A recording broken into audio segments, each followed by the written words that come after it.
Hi, my name is Mark and welcome to The Active Listener, where we aim to listen, not just hear. We firmly believe that everyone has an interesting story to tell, if given the space to do so. So listening to what our guests have to say, you may learn something. So today I've got 4 special guests who are going to be exploring the idea of location and the way that we see the world. So I'm just going to pass you around each of you to say hello. Hi, so my name is Agnes. I was born in France and I lived there until my mid-20s. And throughout my childhood, I've lived in different places within France, moving every sort of 3 or 4 years. And then I moved to the UK in my mid-20s, and I've been living there for years now. And so I've lived the first 10 years of my life in the UK. I've lived at 10 different postal addresses, so that gives you an idea of also the moving that I've been doing. But in the last few years, I've settled down a little bit. And starting to grow some roots. And I also acquired a British nationality, which we might talk about a bit later. So that's me. Hi, I'm Tasha. I was born and brought up in London. I left when I was 18 with a vow never to return to live there again. And since then have lived in various countries around the world. I think Cambridge ended up being my 6th city, if you can call it a city. Like Agnes, I think I'm on something like my 14th address in my life. So I've moved around a fair amount and I've now moved to a village. Hello. So my name is Lodina. I was born and raised in Ghana. I lived in Ghana basically all my adult life until I came to the UK somewhere in 2013 to come and do my Master of Philosophy degree in education. And then I went back to Ghana for, I think, about 2 years. And then I got married and then I came back to the UK because my husband got a PhD scholarship. And we've been here since. I have a daughter now. Yeah, that's basically it. So I think, so I've just lived in Ghana. And in Ghana, I lived in Accra, only in Accra, the capital. 3 districts within the capital. But in the UK, I've just lived in Cambridge. Hi, I'm John. I was born in Essex, near Southend. And then when my sister was due to be born, my family moved to Cambridgeshire, Huntingdonshire specifically. And then I went to uni for a bit in Norwich. When I finally moved out, I still carried on in Cambridgeshire, although a slightly different town. So all in all, I've lived in 4 houses since I was born. And my son and daughter were born in the same hospital as my sister. And she's only a little bit younger than me, and obviously I'm not very old, so there we go. So we have 2 people born in the UK, both sort of city and from country, and we have 2 people from outside of the UK who are now living here. So a little bit of difference in terms of backgrounds. So first question is, now I think it'd be good really just to get each of you input on this, and we'll see how the conversation flows. So how have you found moving perhaps from one location to another? Has it impacted the way that you see things in any way? Yeah, but surely you definitely notice a difference because where you were living, how things were, how people related with you and how people relate with each other. So, for instance, when I was growing up, I lived mainly with my grandmom because my mom was quite busy, and she lived in Accra, but in a portal town called Tema. Because it was a port or a port city, it attracted people from all over the world and different classes and all those kind of things. So I feel it was like a mix of people, and so you met different people and you related with different people and all that.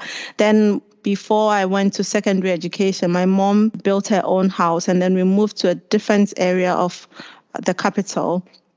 And then that area, it was like a developing community. So it had newly built homes and houses that Ghanaians living in abroad had put up. Most of the houses were empty. So it was very boring. Like I used to stare through the window, like you would not even see any human being walking about. And then obviously we came to Cambridge. Cambridge is like a bustling student community and all that. But the first time I visited London, I felt like, oh, it's too crowded. I don't want this place. I told my husband I don't want to live here in London ever, because it's too crowded. So definitely there's always difference, and you notice it right away. So Tash, you mentioned that you made a vow to get out of London.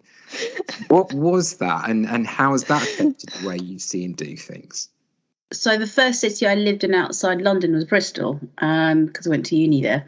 And I think the culture there is quite different, even though it's a southern area and there is a sort of north-south divide in the country. I think the culture is so different and not as busy or antisocial or generally unfriendly as London is. If you're from London, it's okay. That sounds really strange because your friends are there. You kind of know how to behave there, and you're used to being a bit standoffish as a person, which sounds terrible. I never realised I was like that until I visited with my university boyfriend, who sort of went, "Oh, you have the London scowl on." It's like, what London scowl? Like, you have this face that you put on only in London, which pretty much says, "Get out of my way, don't talk to me, I'm in a rush, not interested in your life." And it's like, I didn't know it was that hard. Clearly, it's like, you don't have this when you're not in London. That's not a good thing. That's not a good thing. But you do tend to understand why people don't talk to each other on the bus or on the tube, unless you're on the fun bus after partying all night. That's the only time you ever talk to anybody. But everyone's having far too much fun. But yeah, it's just not a place to make friends that easily. I think it's difficult. It's a hard place to live. I wouldn't want to live there without having been a Londoner, if that makes any sense. But there are so many better places to live. I'd rather be able to commute and be able to leave. It sounds like, aside from any cultural differences from being from another nation, there is that kind of difference between London as a city and maybe other places as towns or villages. What about you, Agnes? Because you've travelled around the UK as well. Yes, I have. The move between France and the UK didn't feel that different from the various moves that I had done through France, I don't think. When I was growing up, so we always moved at a time that was coming when I was moving school as well. So it kind of created a bit of a phasing in my life, and also the scale of the places I've lived in evolved with me. My early years were in a tiny village in the countryside. Then we moved for my primary years into sort of country town. Then my high school, I was in sort of a big-ish city in France. And then I did my uni in Paris. So it kind of scaled up with me and gave me more opportunities to go out and discover, but with safety. And then when I moved to the UK, it was another phase of my life. And in the first year, my idea was just, I'm just doing a sort of a gap year, although we don't call it that way in France. And then I'd go back and settle down. So maybe the difference came a little bit more with the idea, no, I'm going to stay, and I'm staying for the culture, for my work life. So I almost had jumped country before I, started the new phase of my life, which would be sort of like work, as opposed to being a very old student. And so that's when I decided it a bit more for myself, but it was still kind of an evolution that didn't feel like a shock. Culturally, there were differences, but I was still in control of that. And then I really quickly moved in lots of different places, and it was dictated by work. I didn't live in London. I had lived in Paris, which has that same sort of up itself mentality that you get for the biggest city, I suppose, for each of these countries. For me, it was always that I could find a place that was in my dimension. And I suppose the cultures of the UK and France are very different, but I was seeing more of the similarities than the differences. And we're neighbours, really. So I didn't feel out of place, and I felt very much like I had agency. I was making decisions for myself to go from one place to another. So the place wasn't a big deal because it was about what I was doing. You were saying there that there's sort of a comfort in moving west, like you didn't notice too much difference, or you were focusing on the similarities. So it'd be good to, I think, unpack that in terms of like sense of belonging and so on. But before we do, how have you found it, John, having grown up largely in the same kind of area in the countryside? Have you noticed anything?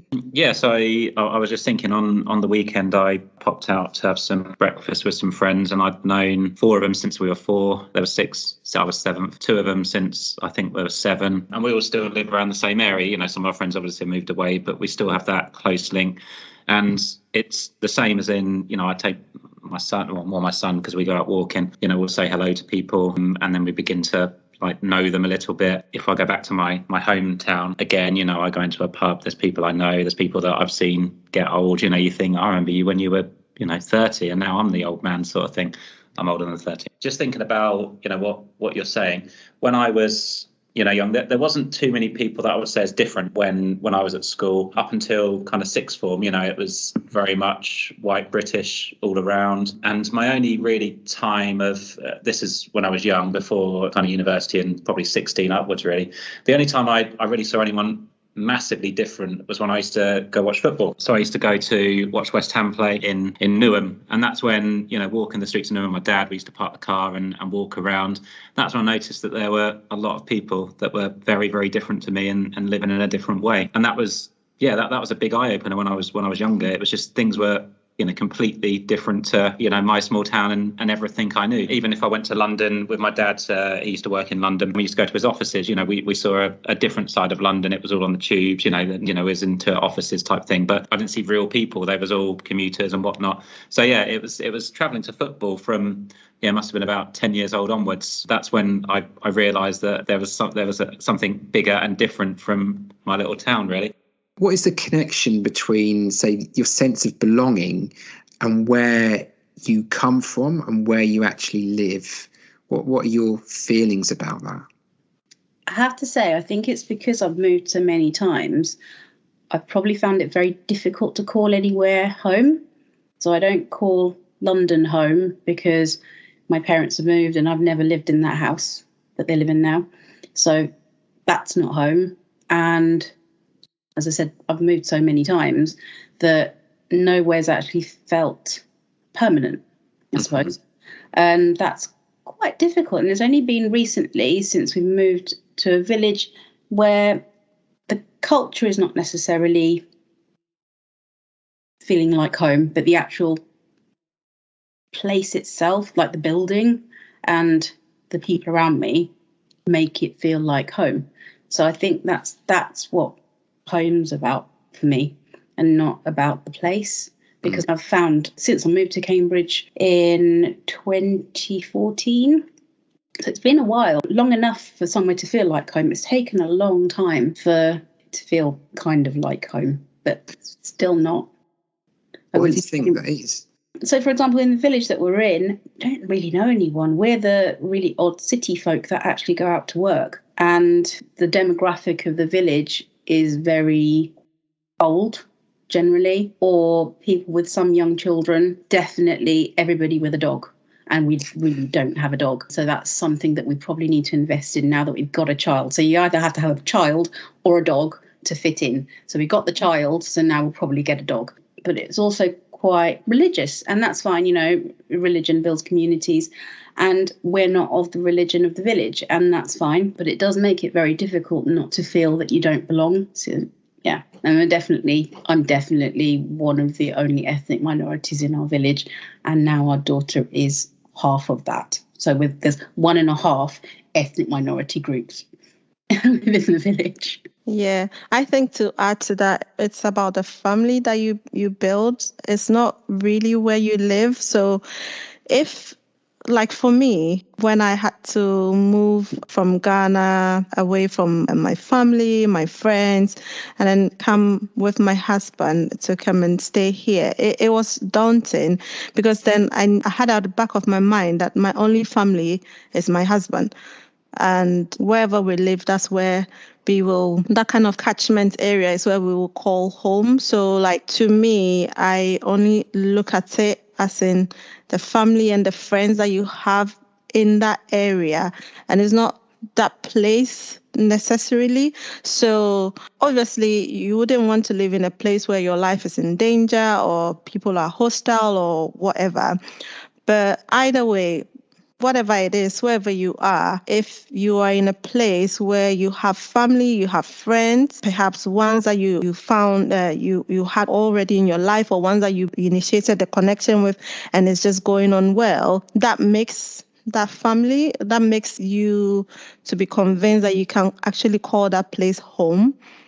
So yeah, that's how I see it. Now I can call Cambridge home because I have not just my husband, but I've also been able to make friends. So, and not just friends who are, let's say, my color, but I've made friends outside that physical characteristic and maybe social characteristics. So it's taken some time. So I'm gradually seeing Cambridge as home. So yeah, that's how I see it. I think it's quite interesting for me that the answers both refer to home. And what I reflected as Tash and Lordina were mentioning it is that in French, we don't have that word in that same way. And I wonder whether that's also influenced my views on it. So in French, you've got the equivalent of at home would be at the house, even though you might live in a flat or whatever. And then, or you can say at mine or at ours, but we don't have the word home, which is different from house. And for me, when I've been in the UK and people say, oh, where is home? It's like, what's my current address? But also because it's always been like that, even throughout my upbringing in France, and we're constantly moving. It would be the weirdest thing for me to go to a school reunion from way back, or any uni reunion even. It would be very odd to me of seeing people from that time. And it's that opportunity, which may be a curse as much as a blessing. I see it more as a blessing of sort of like turning the page and kind of moving on. So for me, the sense of belonging has always been very much in the present almost. It's kind of like, where is my current home address, my postal address, almost functional. Have I got four walls and a roof around me? It's that the building side of things, not even the family, the connections, the things, all these lovely concepts that are brought under that one word of home. I like it very much, but almost because I didn't have that word or an equivalent in my life until I really developed the second language. I don't miss it because I haven't had that sort of way of looking at it. So I don't know if that helps. But in terms of belonging and the cultures, I'm at a stage now where I start finding it a little bit odd, where I would still consider me as French, but French of the past, French, like a Frenchism that stopped in the early or mid 2000s. So that today's France, I don't know it at all. I'm a British of the recent decades as well. When people talk about old TV shows and stuff, I'm like completely lost in translation. So that belonging is very strong on those decades on each respective countries, but that makes me a bit of maybe a disjointed person, but I don't mind in some ways. I still feel I've got some strong belongings. It does take sometimes a bit of explaining in conversations. It's fun. It might be a bit of a cultural thing. My dad's originally from Bangladesh, mum's Afghan, and they moved here when they'd finished their degree. So they've lived here for about 40 odd years, and they still describe home as back home. That's back home, and this isn't home, even though they haven't lived there for so long. It's interesting. Home for me is definitely, I'd say, Cambridgeshire, although not specifically say my hometown. So home is where my mum and dad live. They still live there, but I moved to a different town, only about 5 miles away, but I could move to another town in the area and I'd still think I'm near home. But it's something that Lordina said actually, which made me think. So a long time ago, I was going out with a Polish girl and used to go out to Poland a fair amount. And then I was like, well, because of family, because of friends out there, then I began to think, actually, this is kind of like a second home. At the time, again, I was thinking, because I didn't really think like that. It was always going to be Cambridgeshire. My little place was home. So yeah, that that challenged me and made me start thinking that it is more than where I was born or where I grew up, really. But saying that, I would still say home for me is Huntingdonshire, Cambridgeshire, and I have no intention of leaving anytime soon. In regards to your location, where you are now, or even you can reflect back to other places each of you have lived, can you see a connection with living in a place and it affecting the way you see things, perhaps your behaviour? Is there any connection there at all? Resounding yes from me, and also moving place might give you an opportunity to look differently at where you were, and I know it sounds a bit cliche when people who have moved away from their childhood place says, oh, and everything is so small, or because we've grown up and changed dimensions. But for me, there's always an anecdote when I started living in the UK, and I would go back to France for some holidays. And I went back maybe after a couple of years of living in the UK for Christmas. So in France, near Paris, visiting my dad and doing some last minute Christmas shopping, or it might have been after Christmas. And I was in a queue in a shop, and then I got very irritated with, quote unquote, the French. No, I was no longer quite belonging to some of it, and how so I'm going to go cliche again. So there was almost a little theatre of life that was going on in front of me between a customer and the shop assistant, and the customer was huffing and puffing and tutting and tapping her foot and visibly showing stuff. And then the shop assistant was very much by the book, and there was a process that was striking to me at that time. Oh my goodness, it's so fresh and French. Can somebody just say, just relax, go with it, nobody dies, you kind of move on, keep calm and carry on, kind of post. And I was like, oh my goodness, I'm becoming British. It's sort of, as you kind of adopt a slightly different way of living. And by then it was only 2 years. So I think I was still very, very French in most of my ways, and very proud to be French in a foreign country and so on. Your normality is shifting, and you become either more accepting of certain things or more questioning of other things. And so that was at the scale of a country, but also in my different moves just within the UK, the different cities I've lived in or different environments, my expectations do almost recalibrate every time. So I don't know, what's your experience, guys? I was just adding to what Agnes said. When I think about it, and it's a funny example to me, like in Ghana, how sometimes people so relaxed, in terms of time and all that. Like you tell someone that, oh, we're going to meet here at 2:00, and then the person will probably stroll in like 2:15 or something like that, and then you'll probably ask, why are you so late or something? And the person would say, why, is it World Cup? It's not World Cup. It's not the end of the world. Relax, And the person said, the most important thing is I'm here. And probably a person will give you the courtesy and explain, oh, this and this, traffic and all that, give you an explanation. And when I came here, I realized that it was quite different when you say I had to get used to that. Like, because when you say like 2:00 is bang on 2:00 if you're, and I think I got a first awakening when I had to take my daughter to a hospital appointment or something like that. And we got there, I think we were just 5 minutes late, and they said, no, sorry, the doctor's going to see someone else. I'm like, oh, but we're just 5 minutes late. It's different. So, and now when I go back to Ghana, now I'm expecting that, when I tell my friends we have to meet at this time and they're not there, I'm like, why aren't you here? So yeah, it definitely has an effect on you when you try to kind of conform. Previously, you might question it, and now it's like it's normalized to you. So yeah. Agnes and Nordina, how much of that is that you found you're naturally doing that rather than I must assimilate, I must behave this way? I think for me it's quite seamless. Again, maybe because initially my impression was that the culture between the UK and France weren't that different, and especially we were still at the time both in European Union and stuff. I won't mention Brexit too much.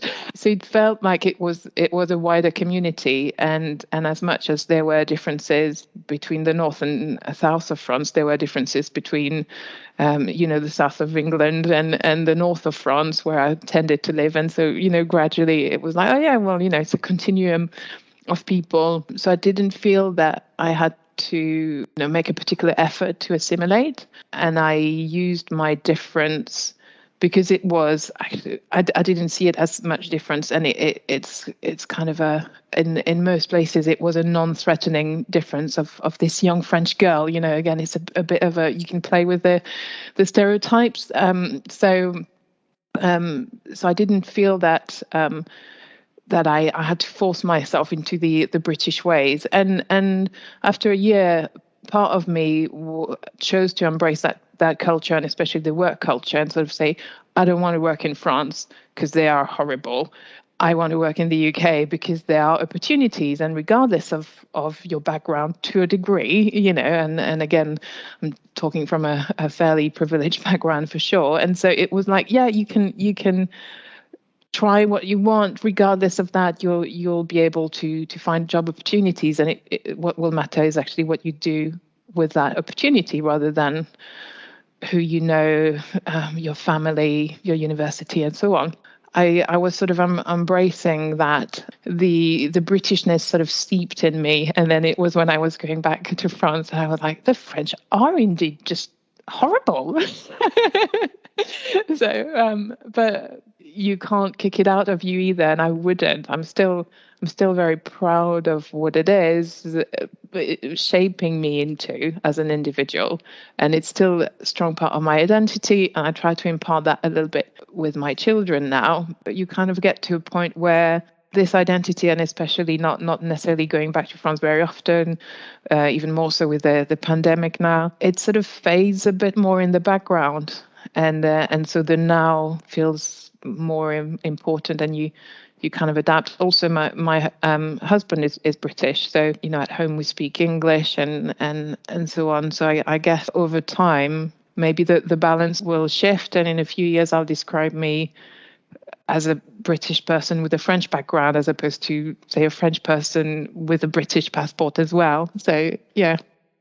Well, I think for me, I still have to be conscious because like in Ghana, like the culture, especially when you're relating to someone who is older than you and all that, you cannot just, for instance, if I will be able to call my colleagues here in the UK, I'll just call them, even though they're older than me or they've achieved more than I have, I'll still be able to call them by their first name. It doesn't mean that you don't respect them or something, but in Ghana, that's the first sign of respect. If someone is older than you or has achieved more than you cannot not just call the person by their name, just their first name. You have to, if they have any title, you have to call them by that title and all that. It's more informal at home, but still, so you probably be able to call your mom, obviously, but you cannot talk to them with a certain tone or use certain language, like you've got to be super, super cautious or aware when you're of whoever is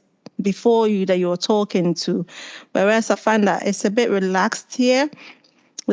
So I think that even has an impact on even young Ghanaians and how they can be critical about things, question things, because that culture of questioning, we're not encouraged to do that in Ghana. It's changing gradually. I see that the youth that are coming up are changing because obviously we're in a global world. They're getting exposed to several things and all that. So yeah, but like in Ghana, you can't, if an adult were to tell you that this, you can't just question the adults on what basis are you making this decision or something, because that will be seen as a clear sign of disrespect. So if you have any questions, you just keep quiet about it. I think it's changing. So yeah, I don't think I've gotten to that point where obviously when I'm in the UK, I'll so it hasn't, I won't say it's normalized Because when I go to Ghana, I will behave how I'm supposed to behave in Ghana, and when I'm here, I'll behave how I'm supposed to be. So yeah, those two cultures are still influencing me. So yes, it's concurrent. Which do you prefer? I think they all have pros and cons. In Ghana, where an adult is, you can't probably question too much what the advice that an adult will give to you. Sometimes, obviously, the advice will be not like it's not bad because it's bad in itself, but it's probably bad because that's not how things are working in today's world. So in that case, it becomes inadequate, the advice.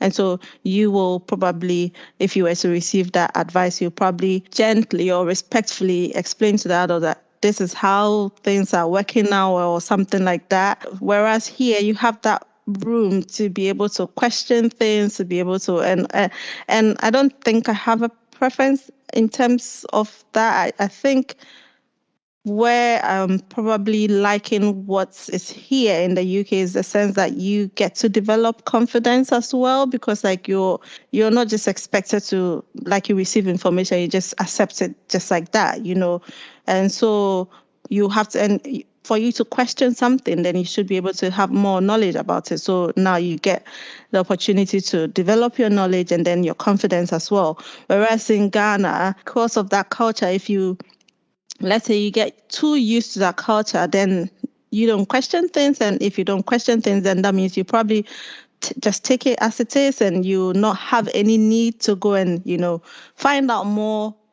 And so that means your knowledge and for that matter, your growth in that area might just be dependent on what someone is telling you, which will be, in this case, maybe your parents or maybe your maybe another adult in your life or something like that. But I think it's gradually changing. So I don't think I've got to a point where I have a sharp preference for either. I'm just, where it's advantageous, I just accept it and I benefit from it.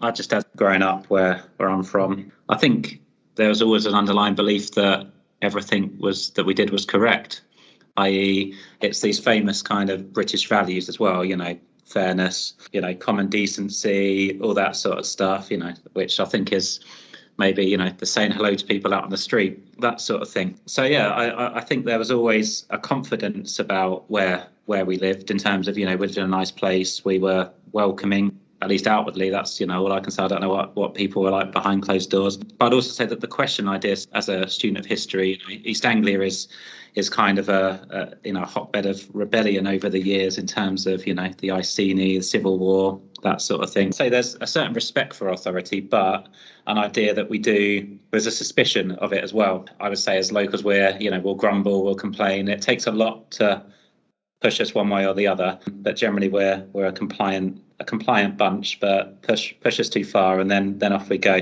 In terms of like values, I think I've always believed that the values that have come from my town and my area are decent ones and are welcoming, and I've never seen anything in my experience really to challenge that, which I've always found refreshing. And Tash, from your perspective, you were sharing that your father is from Bangladesh, your mother's from Afghanistan, you grew up in this country, you're born in Britain, so you've got three different influences in terms of culture. How does that form you as an individual? Oh, that's a good question. Oh, you're full of them, Mark. I think it's been really good having parents that are not originally from here, if that makes sense. I think it has enriched, because it's meant that I've got more linguistic skills, because I was bilingual before I went to school. Even now I can speak the languages, but not always realise that I'm speaking them. It sounds really, really strange, which my other half picks up on and goes, I don't know what you're saying. And it's like, oh, it's because I'm talking to my dad and don't realise that I'm not talking in English all the time. But that's fine. That's no problem. I think it's meant that I've had opportunities to also experience other cultures that at first hand I was taken abroad to their home, since the age of 0. So I went to various places in Asia from the age of 0 all the way through to 20, went away every other year. And it was just full of family. And it's a bit strange because I don't really have a lot of family here. My family is very much a global scattering of family, really. Everyone in our family travels a lot. So it just meant that I was just really privileged, really. Just thinking back, I didn't think that at the time. I just thought, oh, no more family that I don't really know. But now thinking back, it's like I got to see a lot. I got to experience a lot from a very early age that I thought that was normal.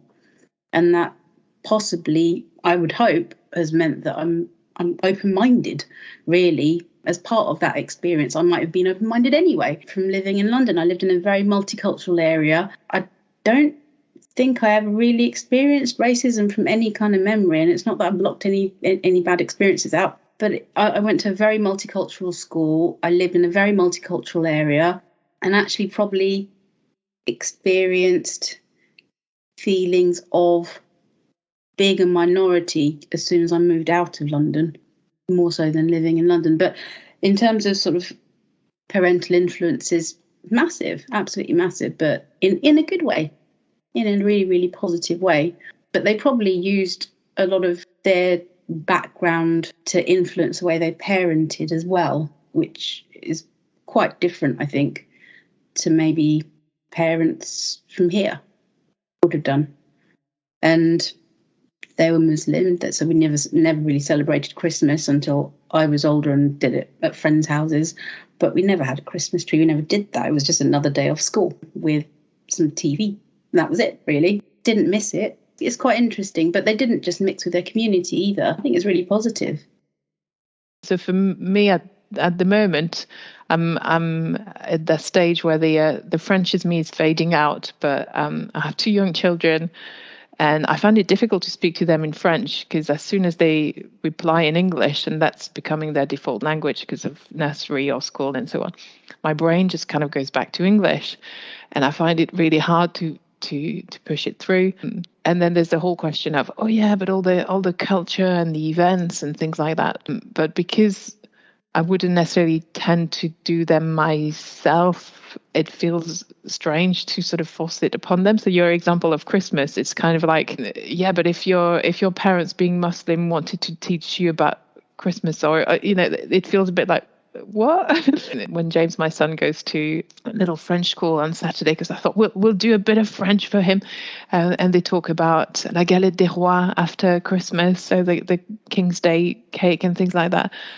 It almost fills me with a bit of guilt. I'm like, I'm not French enough. I'm not rising up to the standard. And I know when you're a parent, you're sort of forever into some level of guilt trip. But so the question is very much, how do you go about it? And does it have to be a conscious thing? Like, I feel I have to be with French, or do you just go with the flow? I'd say I feel a bit guilty because I don't speak in any other language than English with my daughter. And I probably should, because in theory she could be bilingual too. And I don't push it, and I don't really do anything massively religious. We get a tree, and mainly because I really like decorating the Christmas tree with far too many lights and like collecting baubles. I'm that sad. But it's not that we go to church. My other half has had no religious upbringing either. His parents were hippies, so they believe in nothing. Nobody believes in anything in our household, and it's quite interesting because we end up with 3 sets of presents, which is great and always seen as a positive because there are 2 Eids, and then there's obviously Christmas, so that's great. So we benefit from both, but mainly about present giving as opposed to it being about culture.